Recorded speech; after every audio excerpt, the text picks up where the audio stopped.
സംസ്ഥാനത്ത് കനത്ത മഴയ്ക്ക് ശമനമുണ്ടെങ്കിലും മഴക്കെടുതി രൂക്ഷമായി തുടരുകയാണ്. പത്തനംതിട്ടയിൽ ഇന്നും മിന്നൽ പ്രളയ മുന്നറിയിപ്പുണ്ട്. രാത്രിയിൽ തീവ്രമഴയ്ക്ക് സാധ്യതയുണ്ടെന്ന് പത്തനംതിട്ടയുടെ ഏകോപന ചുമതലയുള്ള മന്ത്രി പി.സി. വിഷ്ണുനാഥ് പറഞ്ഞു. ആളുകളെ സുരക്ഷിത സ്ഥലങ്ങളിലേക്ക് മാറ്റുമെന്നും പ്രളയബാധിത പ്രദേശങ്ങളിൽ പ്രത്യേക ശ്രദ്ധ നൽകുമെന്നും മന്ത്രി പറഞ്ഞു.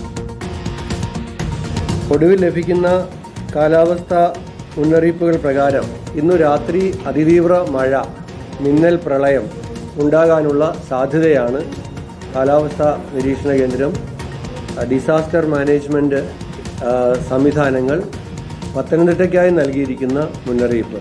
മുഖ്യമന്ത്രി ഇന്ന് തന്നെ പ്രഖ്യാപിച്ചിട്ടുണ്ട്, വെള്ളപ്പൊക്കത്തിൽ ഇരയായവർക്കുള്ള മതിയായ നഷ്ടപരിഹാരം നൽകും എന്ന് മുഖ്യമന്ത്രി പ്രഖ്യാപിച്ചിട്ടുണ്ട്. അപ്പം നമ്മൾ ഒരു വാർഡിലേക്ക് 25,000 രൂപ വെച്ച് ആ വാർഡിൽ ചെളി കയറിയ വീടുകൾ ക്ലീൻ ചെയ്യുന്നതിന് വേണ്ടിയിട്ട് ജില്ലാ ഭരണകൂടം അനുവദിച്ചിട്ടുണ്ട്. നാളെ സംസ്ഥാനത്തെ 14 ജില്ലകളിലും മഴ മുന്നറിയിപ്പുണ്ട്. എല്ലാ ജില്ലകളിലും യെല്ലോ അലേർട്ടാണ് നൽകിയിരിക്കുന്നത്. 10 ജില്ലകളിലെ വിദ്യാഭ്യാസ സ്ഥാപനങ്ങൾക്ക് അവധി നൽകി.